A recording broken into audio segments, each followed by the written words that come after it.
Imaginez 50 ans que vous êtes marié à un homme, vous pensez que c'est l'homme de votre vie, et là, du jour au lendemain, vous apprenez que cet homme est la pire des ordures. Je vais vous raconter l'affaire de Gisèle Pelicot. Cette femme se rend compte qu'elle a des trous de mémoire, qu'elle perd la mémoire, et décide de consulter des neurologues. Ces neurologues lui disent qu'elle est malade et lui conseillent de prendre des médicaments. Certains soignants, au contraire, lui disent qu'elle n'est pas malade. Elle décide donc de subir avec cette maladie qu'elle pense fausse, qui n'est pas une maladie fausse. Voilà comment tout a commencé. Un jour, son mari se rend dans un centre commercial, là où il se fait prendre par des agents de sécurité en train de filmer sous les robes de plusieurs femmes.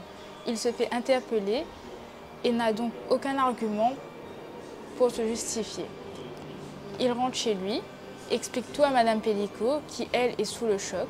Suite à ça, des perquisitions sont faites. Ils prennent des affaires de Monsieur Pelicot. Quelques mois plus tard, ils se font convoquer au commissariat. Madame Pelicot, elle, qui pense que c'est pour l'histoire des photos. Quand elle arrive là-bas, elle se rend compte que sa vie va basculer.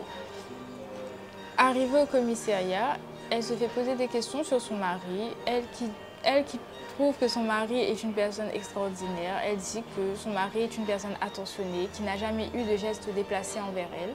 En entendant ça, le policier lui montre des photos et des vidéos d'elle inconsciente, sur un lit, endormie, qui s'est faite violer.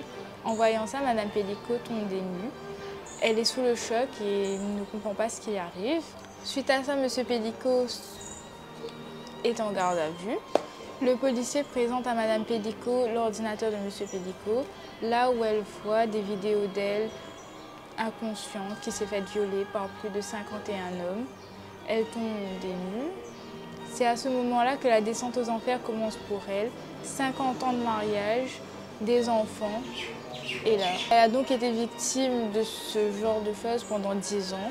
Son mari s'amusait à lui donner des doses de drogue puissantes pour qu'elle tombe inconsciente, puis aller sur son ordinateur et chercher des personnes qui pouvaient faire ce qu'ils avaient à faire avec elle. Suite à ça, un procès a été lancé. Le procès, à l'heure d'aujourd'hui, est toujours en cours. J'ai décidé de parler de cette affaire car au tribunal, devant ces 51 hommes qui l'ont touchée à son insu. Et pour moi, c'est une combattante, nous donne une leçon. Cette affaire a été rendue publique et je trouve ça bien qu'elle puisse sensibiliser les gens à savoir que des choses atroces puissent se passer.